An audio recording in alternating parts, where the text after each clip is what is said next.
Hi hello ನಮಸ್ಕಾರ friends, welcome back to my channel. ಅಡುಗೆ tips.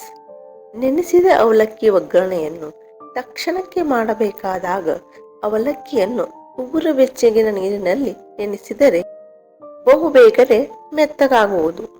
ಅಡುಗೆಗೆ ಉಪ್ಪು ಹಾಕುವುದನ್ನು ಮರೆತಿದ್ದರೆ ಪುಡಿ ಉಪ್ಪನ್ನು ಸ್ವಲ್ಪ ನೀರಿಗೆ ಹಾಕಿ ಕರಗಿಸಿ ನಂತರ ಅಡುಗೆ ಪದಾರ್ಥಕ್ಕೆ ಹಾಕಿದರೆ ಉಪ್ಪು ಸಮಾನವಾಗಿ ಹತ್ತುತ್ತದೆ. ಯಾವುದೇ ಅಡುಗೆ ಹುಳಿ ಜಾಸ್ತಿಯಾಗಿದ್ದರೆ ಸ್ವಲ್ಪ ಬೆಲ್ಲವನ್ನು ಹಾಕಿರಿ.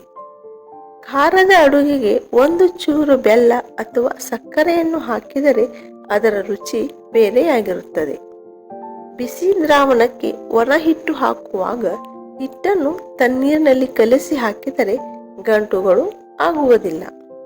ಒಂದು ಬಟ್ಟಲು ಗುಲಾಬಿ ದಳಕ್ಕೆ ಒಂದು ಬಟ್ಟಲು ಸಕ್ಕರೆ, ಒಂದು ಬಟ್ಟಲು ಜೇನುತುಪ್ಪ ಹಾಕಿ 4 ವಾರ ಇಟ್ಟರೆ ಗುಲ್ಕನ್ ರೆಡಿಯಾಗುತ್ತದೆ. ಸಕ್ಕರೆ ಪಾಕ ಮಾಡುವಾಗ ಸಕ್ಕರೆಯು ಮತ್ತೆ ಹರಳುವಾಗದಂತೆ ಇರಲು ಪಾಕಕ್ಕೆ ನಿಂಬೆ ಹಣ್ಣಿನ ರಸ ಸೇರಿಸಿ.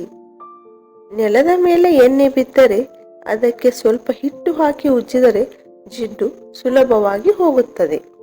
ಶಾವಿಗೆಯನ್ನು ಬೇಯಿಸುವಾಗ ನೀರಿಗೆ 2 ಚಮಚ ಎಣ್ಣೆ ಸ್ವಲ್ಪ ಉಪ್ಪು ಹಾಕಿದರೆ ಅವು ಒಂದಕ್ಕೊಂದು ಅಂಟಿಕೊಳ್ಳುವುದಿಲ್ಲ. ಕರ್ಪೂರದ ಡಬ್ಬಿಯಲ್ಲಿ 4-5 ಮೆಣಸಿನಕಾಳು ಇಟ್ಟರೆ ಕರ್ಪೂರ ಕರಗುವುದಿಲ್ಲ.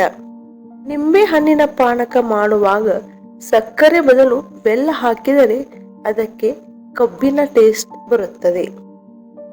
ಓವನ್ ಒಳಗೆ ಏನಾದರೂ ಇಡ್ಲಿ ಹಿಟ್ಟು, ದೋಸೆ ಹಿಟ್ಟು ಮುಂತಾದ ಉಕ್ಕುವಂತಹ ಪದಾರ್ಥಗಳನ್ನು ಇಡುವ ಮೊದಲು ಅದರಲ್ಲಿ ಫೈಲ್ ಹಾಳೆಯನ್ನು ಇಡಿರಿ.